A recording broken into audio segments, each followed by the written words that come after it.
Hello दोस्तों, DElEd first semester की math class में आपका स्वागत है। और ये देखिए 12वीं क्लास है। इससे पहले आप सभी लोग 11 क्लासें देख चुके हैं और जिन लोगों ने नहीं देखी हैं वो लोग यूट्यूब पर प्लेलिस्ट पर जाकर देख सकते हैं। देखिए बहुत से लोग क्या करते हैं कि क्लास तो रेगुलर देखते हैं लेकिन चैनल को सब्सक्राइब नहीं कर रखा है। तो आप लोगों के लिए जब इतनी मेहनत करते हैं तो एक सब्सक्राइब तो आपका बनता ही है। तो कृपया आप लोग चैनल को सब्सक्राइब कर लें।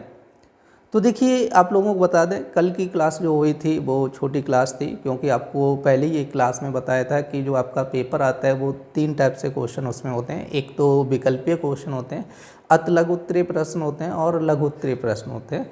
तो जो छोटी क्लास थी उसमें अति लघु उत्तरीय प्रश्न की लास्ट क्लास थी और आज जो क्लास होने वाली है आपकी लघु उत्तरीय प्रश्न की क्लास होने वाली है।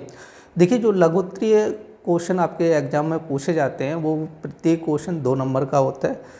तो ज़्यादा टाइम ना वेस्ट करते हुए देखते हैं आज की क्लास का जो पहला क्वेश्चन दिया गया वो क्या दिया गया। तो देखते हैं पहला क्वेश्चन क्या दिया गया। कह रहे कि टेलीविज़न के विभिन्न ब्रांडों को क्रय करने वाले ग्राहकों की संख्या निम्नवत दी गई है। कह रहे कि आंकड़ों को पाई ग्राफ द्वारा प्रदर्शित कीजिएगा। तो देखिए पाई ग्राफ की बात कर रहे हैं तो सबसे पहले आप लोगों को पता होना चाहिए पाई ग्राफ क्या होता है। मैथ में आपने देखा होगा कि ये सर्किल बना होता है और सर्किल में इस टाइप से कटा हुआ होता है। जैसे ये मान के चलो, जैसे दिया गया आपका 35 डिग्री दिया, जैसे 40 डिग्री दिया, ऐसे करके ये पूरा गोला होता है और उसको डिवाइड होता है कि जैसे ये 35 डिग्री मान के चलो जैसे भोजन पे दिया है किसी का, ठीक है, और ये मकान का किराया वगैरह है, ऐसे करके दिया जाता है। तो ये पूरा एक सर्किल में, ठीक है, जो भी खर्चा होता है जैसे मकान बनाने का या XYZ जो भी एक्सपेंस होता है उसको एक सर्किल में दर्शा दिया जाता है। सही, तो इसको बोला जाता है आपका पाई ग्राफ बोला जाता है। समझे। तो पाई ग्राफ बनाने के लिए सबसे पहले हमें जो भी वैल्यू दी गई होगी, सही, उसको हमें किस में बनाना होगा, ठीक है, डिग्री में लाना होगा। तो सबसे पहले देखते हैं हम लोग एक टेबल बनाएंगे। यहाँ पे जैसे लिखेंगे ब्रांड, ठीक है, और उसके बाद यहाँ पे लिख देना है संख्या, ठीक है, एक कॉलम यहाँ पे संख्या का करना है। तो ब्रांड जैसे दिया A और ऐसे V और C D और क्या दिए E ब्रांड तक दिए गए हैं, ठीक है। और लास्ट वाला कॉलम यहाँ पे कर लेंगे हम लोग योगफल। और यहाँ पे जो A ब्रांड में दिए गए 40 दिए गए, 20 दिए गए, 15 दिए गए, 15 दिए और 10 दिए गए, ठीक है। टोटल कीजिएगा कितना हो जाएगा, 15 15 30 हो जाएगा, 30 10 40, 40 20 60, तो 40 कितना हो जाएगा 100। इसका टोटल कितना आएगा 100। क्लियर नहीं। और यहाँ पे तो देखिए इस एक तीसरा कॉलम हम लोग और बनाएंगे, लीजिएगा प्रतिशत, ठीक है, इसको प्रतिशत में बदलेंगे और उसके बाद लास्ट में एक कॉलम और बढ़ा लेंगे, इसको हम लोग बनाएंगे आंतरिक कोण, ठीक है। क्या बनाएंगे, आंतरिक कोण। क्लियर नहीं। तो देखिए इसको देखिए हम लोग जो परसेंटेज है इसको हम लोग रफर करेंगे। तो रफर जैसे आपका 40 दिए गए तो 40 को हम लोग परसेंटेज में कैसे कन्वर्ट करते हैं। तो 40 और टोटल वैल्यू कितनी है, टोटल बताओ, टोटल कितना है 100, 40/100। और परसेंटेज लगाने के लिए हम लोग क्या करते हैं बताओ भाई, 100 का गुणा करते कि नहीं करते। तो यहाँ पे 100 का मल्टीप्लाई कर दो तो ये हो जाएगा आपका 40%। क्लियर नहीं। ये क्या हो जाएगा आपका 40% हो जाएगा। अब इसी तरह जैसे 20 दिया गया है, क्या दिया गया 20, तो 20 का परसेंटेज निकालो कितना हो जाएगा 20/100 इंटू कितना कर लो 100। समझे ना। क्योंकि देखो जिसका परसेंटेज निकाल ले ऊपर रखना है, बट्टे टोटल वैल्यू, टोटल वैल्यू कितनी है 100, तो यहाँ पे 100 रखा मैंने, ठीक है। तो 20/100 और परसेंटेज लगाने के लिए क्या करते हैं हम लोग 100 का गुणा, तो 100 से 100 सीधा कट जाएगा, तो ये क्या बन जाएगा 20% बन जाएगा। इसी तरह ये कितना बन जाएगा 15% और ये भी कितना हो जाएगा 15% और ये कितना हो जाएगा 10% हो जाएगा। अब देखिए यहाँ पे परसेंटेज तो बना लिया, अब हम लोग निकालेंगे कि ये जो जैसे 40% आया तो इसको डिग्री में कन्वर्ट करना है। सही, 40% जो होता है वो कितने डिग्री के बराबर होगा। तो देखिए हम लोग बता दे रहे हैं, आप लोग नोट कर लेना इसको कैसे निकालते हैं डिग्री में। तो 40%, यहाँ पे 40% का चिन्ह लगा, तो परसेंटेज हटाने के लिए हम लोग क्या करते हैं 100 का भाग करते हैं, ये चीज़ आप लोगों को पता होगी। तो 40/, कितना कर देंगे 100 कर देंगे। क्लियर नहीं। अब आपको बनाना है डिग्री से, डिग्री में कन्वर्ट करना है। तो एक जो सर्किल होता है उसमें कितने डिग्री का कोण होता है, पूरा सर्किल पता होगा आप लोगों को 360 डिग्री का। पूरा सर्किल कितने का होता है? 360 डिग्री का होता है। तो यहाँ पे इनटू कर लेना 360। अब देखो एक जीरो यहाँ से और एक इसका जीरो कटेगा, तो 4 का गुणा करो, 4 संग 24 हो जाएगा, 4 तिया 12 2 14, 144 डिग्री। यहाँ पर कितना आ जाएगा? 144 डिग्री। क्लियर नहीं? ऐसे ही हम लोग क्या करेंगे, 20% का निकाल लें, तो 20% का 20 बट्टे कितना हो जाएगा आपका? 100 इंटू 360। सही। अब देखो दोनों जीरो यहाँ पे कैंसिल हो जाएंगे, तो 36 दूनी कितना हो जाएगा आपका? 72 डिग्री हो जाएगा। कितना हो जाएगा? 72 डिग्री। इसी तरह आप लोग 15% का निकालो, जैसे 15% दिया गया तो 15 बटे कितना कर लो? 100 और इंटू कर लो 360। जीरो से जीरो, अब 5 से काटो, 5 तिया 15, 5 दूनी 10, 2 से काटो कितना हो जाएगा? 18। तो 18 तिया कितना होता है? 54 होता है। 18 तिया कितना होता है? 54 होता है। क्लियर नहीं? तो यहाँ पे आप लोग रखिएगा, यहाँ पे 54 डिग्री हो जाएगा और यहाँ पर भी कितना हो जाएगा आपका? 54 डिग्री हो जाएगा। क्लियर नहीं? अब देखिए यहाँ पे क्या दिया गया? 10% दिया गया, तो 10% का भी हम लोग निकालेंगे तो कितना हो जाएगा? 10 बटे 100 इंटू 360। सही है। अब देखो दोनों जीरो यहाँ से कैंसिल, तो बचेगा क्या? 36। ठीक है, तो यहाँ पे हो जाएगा आपका 36 डिग्री। यदि इसका टोटल करोगे ना, सही, टोटल देखो करके देख लेना, तो 360 आ रहा होगा। कितना आएगा? 360। तो देखिए ये कैलकुलेशन आप लोग नोट कर लेना, क्योंकि यहाँ पे जगह नहीं है तो इसलिए हम इरेज किए दे रहे हैं इसको। तो देखिए अब हमें क्या करना है? ग्राफ खींचना है। ठीक है, तो ग्राफ बनाने के लिए हम लोग एक सर्किल लेते हैं और ये चीज़ ध्यान रखना है कि सर्किल में क्या होता है कि जैसे आपका कोई सर्किल जैसे खींचा जाता है, उसमें ये जो बनता है ना, ऐसे करके एल बनाते हैं ना, ऐसे बना दिया जाए तो ये 90 डिग्री कोण होता है। सही, क्योंकि यहाँ पे डिग्री के हिसाब से बनेगा। अब यहाँ पे कितना कह रहा है? 144। तो आप लोग पहले समझो 144 को कैसे हमें दर्शाना है, क्योंकि ये पूरा एंगल कितना होता है? एक लाइन पे जो कोण बनता है वो कितना बनता है? 180 डिग्री का। समझे? एक लाइन पे पूरा एंगल कितना बनता है? 180 डिग्री। और ये हिस्सा कितना है? 144 डिग्री है। तो 180 डिग्री से कम है कि नहीं है? समझे? और यहाँ से अगर ऐसे डालेंगे तो ये कितना हो जाएगा? 90। समझे? तो 144 बताओ कहाँ पे आएगा? 180 और 90 के बीच में ऐसा कोई हिस्सा होगा। समझाया कि नहीं है?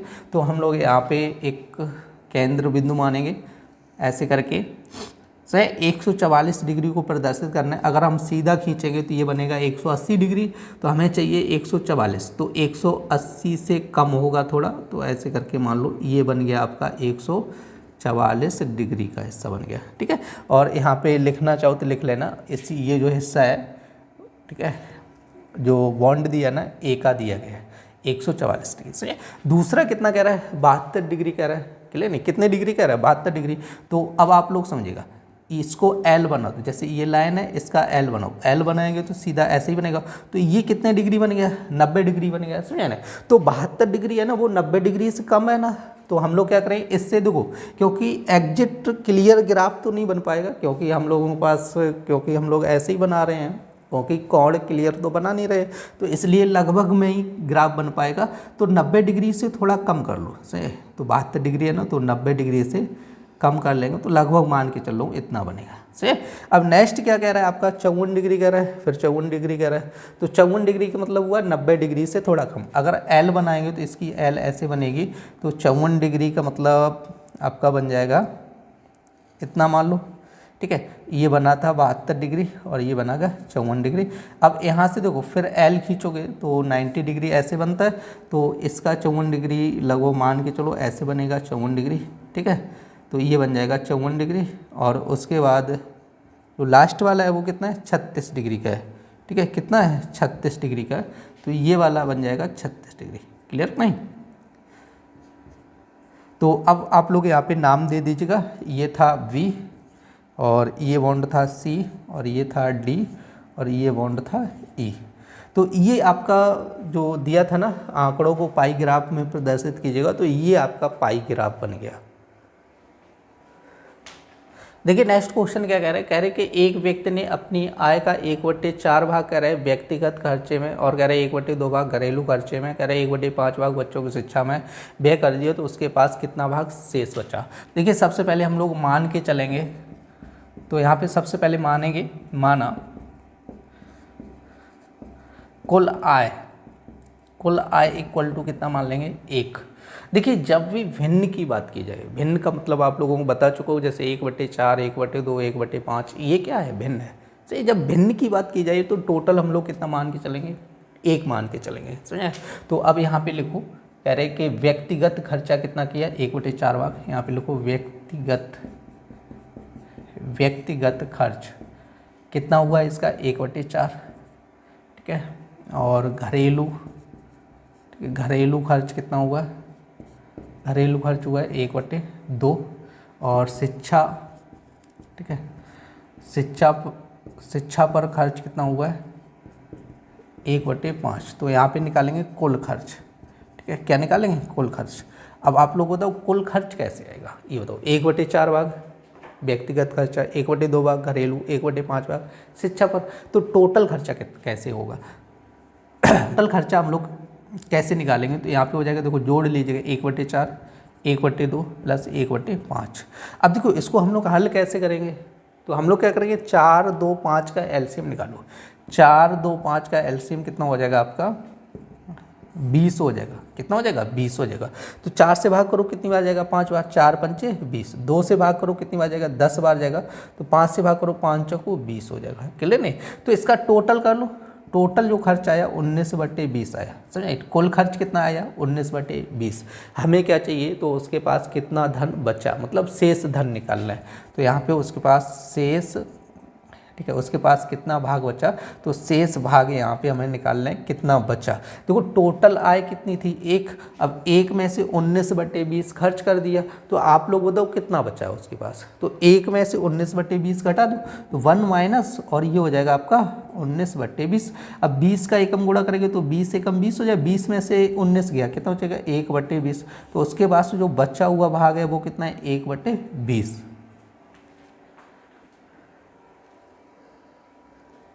देखिए नेक्स्ट क्वेश्चन क्या कह रहे हैं, कह रहे हैं कि 121 माइनस कोष्टक लगाए 16 माइनस, फिर कोष्टक लगाए 14 माइनस, फिर कह रहे हैं 3 कोष्टक कह रहे हैं 9 माइनस 6।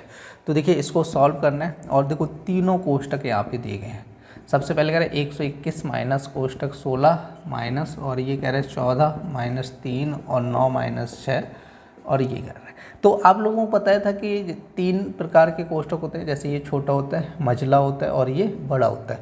और हल करने का क्रम भी यही होता है कि सबसे पहले हम लोग किस कोष्टक को हल करते हैं, छोटा कोष्टक, उसके बाद मझला, उसके बाद बड़ा कोष्टक।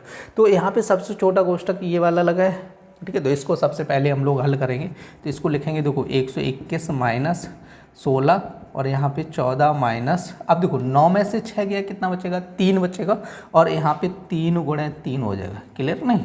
तो नेक्स्ट स्टेप में क्या होगा, 121 माइनस कितना हो जाएगा आपका 16, और यहाँ पे देखो 14, 3 गुणे 3 कितना होता है, 9, समझे। अब यहाँ पे देखिए अगले स्टेप में हमें क्या करना होगा, 121 माइनस 16 माइनस, अब देखो यहाँ पे 14 में से 9 गया, कितना बचेगा आपका, 5 बचेगा। और ये देखिए कोष्टक खत्म हो जाएगा, बड़ा कोष्टक बचेगा आपका यहाँ पर।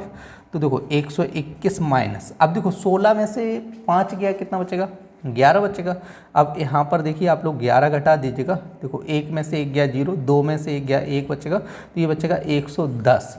तो आपका आंसर हो जाएगा यहाँ पर 110।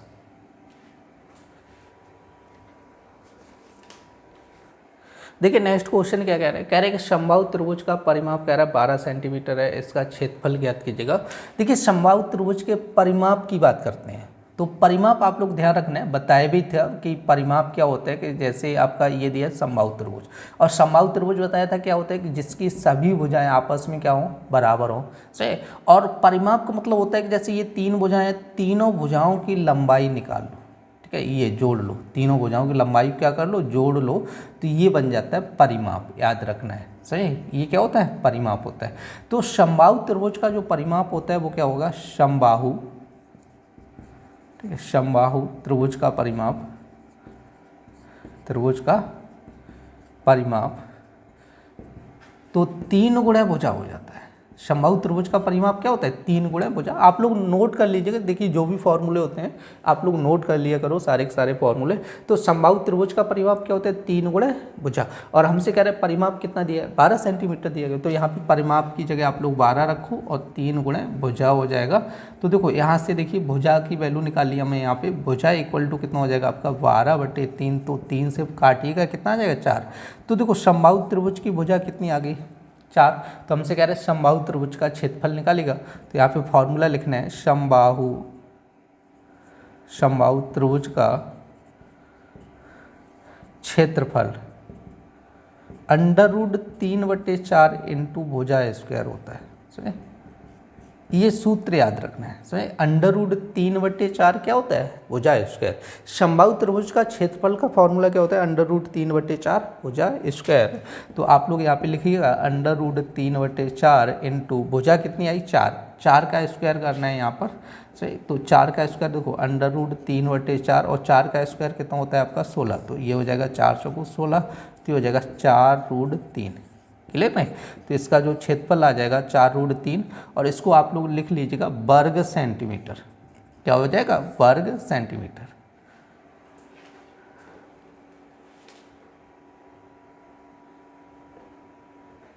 देखिए नेक्स्ट क्वेश्चन क्या कह रहे हैं कि यदि x बराबर 1/2 हो तो कह रहे कि 3x 4x -5 + 3 का मान ज्ञात कीजिए। तो देखिए हमसे कह रहे हैं कि x बराबर कितना कह रहे हैं 1/2, तो कह रहे हैं कि 3x और यहाँ पे कह रहे हैं 4x -5 और +3, तो इसका मान हमसे पूछा गया है। तो देखिए कुछ नहीं करना है, जहाँ पर x दिया गया वहाँ पर 1/2 लिख लीजिएगा आप लोग, क्योंकि x का मान जो दिया रख दीजिएगा 3 × 1/2 और ये हो जाएगा 4 × 1/2 -5 प्लस कितना हो जाएगा 3। समझे, अब देखो 2 से तो ये कट जाएगा, 2 दूनी 4 और यहाँ पर नहीं कटेगा तो ये हो जाएगा 3/2, क्योंकि 3 का एक मल्टीप्लाई हो जाएगा तो 3/2 हो जाएगा। तो यहाँ पे क्या बचेगा 2 - 5 + 3। समझे, तो अब देखो सबसे पहले हमें क्या करना है कि 2 में से 5 घटाओ कितना बचेगा। तो 2 में से यदि हम लोग 5 घटाएंगे तो देखो यहाँ पे तो 3/2 है। अब 2 में से 5 जाएगा तो कितना बचेगा 3 बचेगा, वो भी कैसा -3 बचेगा और यहाँ पर क्या है +3। अब इसको हल करेंगे तो 3 × 3 कितना हो जाएगा -9/2 + 3। तो देखिए 2 का क्रॉस करना है तो ये हो जाएगा -9 और 3 दूनी कितना हो जाएगा 6/2। अब देखो 9 में से 6 गया कितना हो जाएगा -3/2, तो इसका आंसर हो जाएगा -3/2।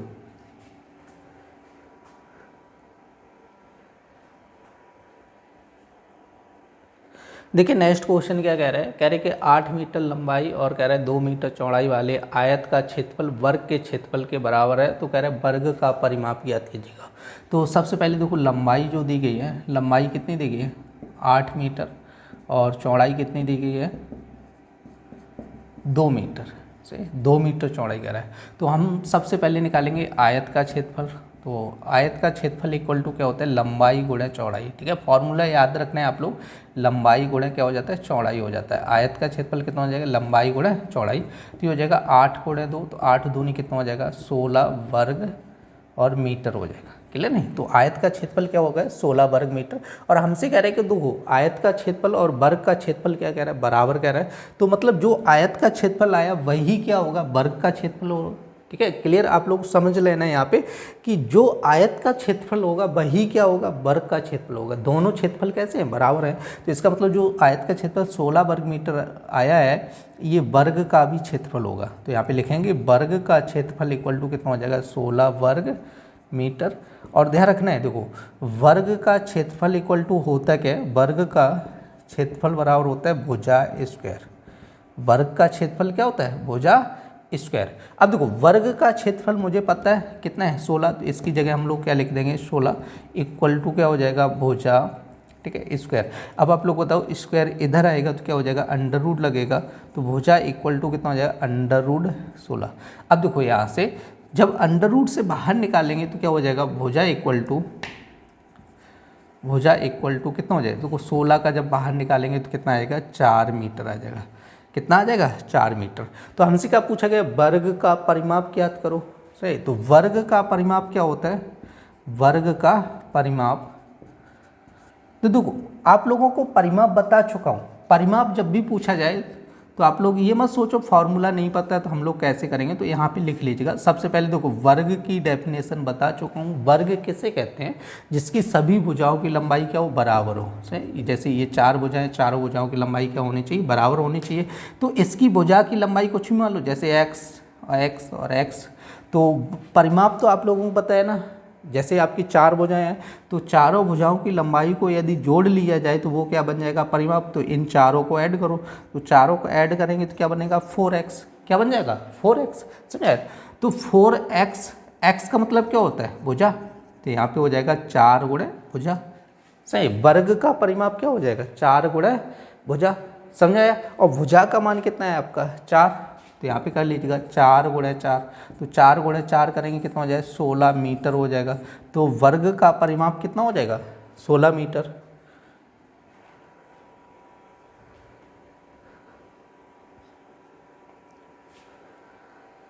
देखिए नेक्स्ट क्वेश्चन क्या कह रहा है, कह रहा है सरल कीजिए। और जो फर्स्ट सवाल दिया गया है यहाँ पर, कह रहा है -12/30 और प्लस का 3/5 प्लस 8/10। ठीक है, तो इसका हम लोग लेंगे एलसीएम। एलसीएम लेंगे तो कितना आएगा, 30 आएगा।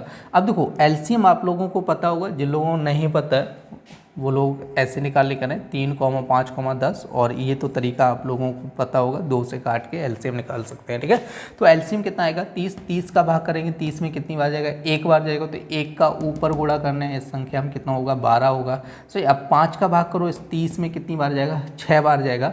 5 का भाग करेंगे 30 में कितनी बार जाएगा, 6 बार जाएगा। तो 6 का इन 3 में गुणा करना होगा, 6 3 18 हो जाएगा।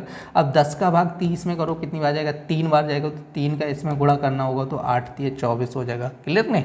अब देखो जो संख्याएं प्लस की उनको ऐड कर लीजिएगा। तो आपका जैसे यहाँ पे -12 रहेगा, प्लस देखो 8 4 कितना हो जाएगा, 12 हो जाएगा। 2 और 1 3 और 1 4, 42 हो जाएगा। 42 बटे कितना हो जाएगा, 3।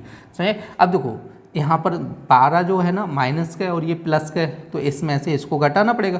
2 में से 2 गया कितना हो जाएगा, 0 हो जाएगा। अब 4 में से 1 गया कितना हो जाएगा, 30/30 हो जाएगा। तो काट दीजिएगा, तो इसका जो आंसर बन जाएगा वो कितना बन जाएगा, 1 बन जाएगा।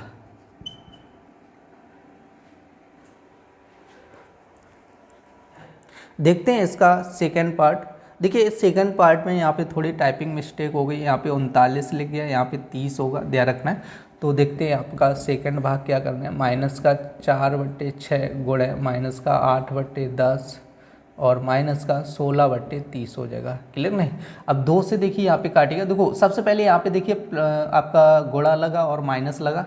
इस टाइप से आप लोगों को बताया था कि आपके यदि चारों चिन्ह एक साथ आ जाएँ, जैसे भाग, ठीक है, किसका भाग, गुणा, ठीक है, जोड़ और घटाना। ठीक है, तो आप सबसे पहले किसको हल करेंगे, भाग को, दूसरे नंबर पर किसको, गुणा को, तीसरे नंबर पर जोड़, चौथे नंबर पर घटाना।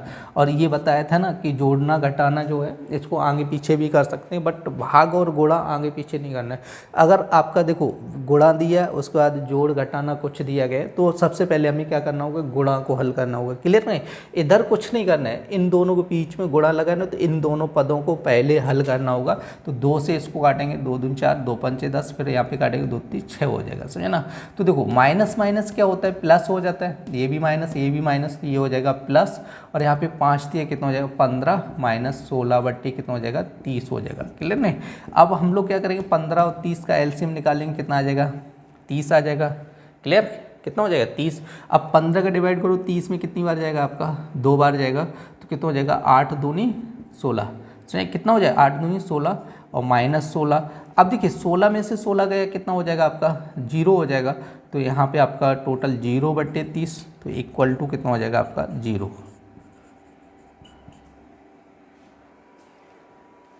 देखिए नेक्स्ट क्वेश्चन क्या कह रहे हैं, कह रहे हैं कि एक संख्या दी गई है और कह रहे हैं मैं अंकों का स्थानीय मान और कह रहे ज्ञात कीजिए, और कह रहे हैं संख्या को शब्दों में लिखिएगा। तो इसका सबसे पहले हम लोग निकालेंगे स्थानीय मान। तो यहाँ पे कह रहा है 78 96 और आपका कह रहा है 54 301। ठीक है, ये इसका स्थानीय मान पूछा गया। तो देखिए स्थानीय मान निकालने के लिए हम लोग क्या करते हैं, आपने बचपन में पढ़ा होगा, जैसे 1 लिखा तो देखिए ये इकाई का अंक है, इसलिए हम लोग क्या करेंगे, इसमें 1 का गुणा कर देंगे तो 1 हो जाएगा। इसी तरह जो 0 लिखा है ना, 0 में हम लोग क्या करेंगे, कितना अंक है, दहाई। दहाई का मतलब होता है 10, 10 का 0 में गुणा करेंगे तो ये 0 ही रहेगा। क्लियर नहीं? यदि हम लोग क्या करेंगे 3 और 3 जो है ना सैकड़े का अंक है, तो यहाँ पे 100 का गुणा कर दो, कितना हो जाएगा आपका 300 हो जाएगा। अब इसी तरह जैसे 4 है ना, 4 कितने का अंक है, तो 1000 का है ना, तो 1000 का मल्टीप्लाई कर दो तो ये हो जाएगा 4000 हो जाएगा। नहीं तो आप लोग ऐसे समझो, ये 5 लिखा है और 5 के पीछे कितने अंक हैं, 4 अंक हैं, तो यहाँ पे आपका 4 जीरो का गुणा कर दो, ठीक है, तो ये हो जाएगा 50,000 हो जाएगा। समझे। अब जैसे यहाँ पे 6 के पीछे कितने अंक हैं आपके, देखो 6 के पीछे 5 अंक हैं, तो यहाँ पे 5 जीरो से गुणा करो, यहाँ पे 5 जीरो से गुणा करेंगे तो ये बन जाएगा आपका 60,000 बन जाएगा, ठीक है, तो 5 जीरो यहाँ पे आ जाएंगे। इसी तरह जैसे 9 है ना, तो 9 के पीछे कितने अंक हैं, 3 3 6 अंक हैं, तो यहाँ पे आपके 6 जीरो से आपको गुणा करना होगा, तो हो जाएगा 9 और ये हो जाएगा आपका 6 जीरो हो जाएंगे। क्लियर नहीं। तो 8 के पीछे आप लोग देख लीजिएगा, 8 के पीछे कितने अंक हैं, 3 4 3 7 अंक हैं, तो 7 जीरो यहाँ पे रखने होंगे आपको। तो जब हम लोग गुणा करेंगे तो यहाँ पे हो जाएगा 8 और ये 7 जीरो इसके पीछे कितने हो जाएगा, 5 2 7 जीरो आ जाएंगे। इसी तरह जब 7 का यहाँ पे देखेंगे तो 7 और इसके पीछे कितना अंक है, 3 3 6 2 8 है, तो यहाँ पे 8 जीरो आप लोग रख दीजिएगा, 4 2 6 2 8, तो यहाँ पे 7 के पीछे कितने हो जाएंगे आपके 8 जीरो लग जाएंगे, ठीक है, 3 3 6 2 8 जीरो हो जाएंगे। क्लियर नहीं। तो इसका जो स्थानीय मान हो जाएगा, स्थानीय मान ये निकल के आएगा। उसके बाद हमसे कह रहे हैं कि इसको शब्दों में लिखिएगा। तो शब्दों में लिखने के लिए सबसे पहले आप लोगों को संख्या को पढ़ना पड़ेगा। ये 78 96 54 और क्या लिखा है, 301 लिखा है। तो इकाई, दहाई, सैकड़ा, हज़ार, 10,000, लाख, 10 लाख, करोड़, 10 करोड़। तो 10 करोड़, ठीक है, 10 करोड़ यहाँ पे बन रहा है, तो ये लिखेंगे 78 करोड़। इसको हम लोग क्या पढ़ेंगे, 78 करोड़ 96,54,301 बनेगा। तो इसको हम लोग लिखेंगे, देखो 78 करोड़ और 96 लाख 54,301। समझे। तो ये हो गया आपका शब्दों में 78 करोड़ 96,54,301 इसको पढ़ा जाएगा। और वैसे ही हम लोगों ने यहाँ पे हमने लिख दिया, ठीक है। तो यही होता है शब्दों में। जब शब्दों में पूछा जाता है तो आप लोगों को क्या करना है, जो संख्या लिखी है इसके काउंट कर लो, इकाई दहाई करके काउंट कर लो और जो भी है उसको लिख दो। ये थी डीएलएड फर्स्ट सेमेस्टर की 12वीं क्लास। उम्मीद करते हैं आप लोगों को पसंद आई होगी। यदि पसंद आई हो तो कृपया लाइक करें और ज़्यादा से ज़्यादा शेयर करें, जिससे कि ज़्यादा से ज़्यादा लोग जुड़ सकें। फिर मिलते हैं ऐसी ही नेक्स्ट क्लास में, तब तक के लिए धन्यवाद।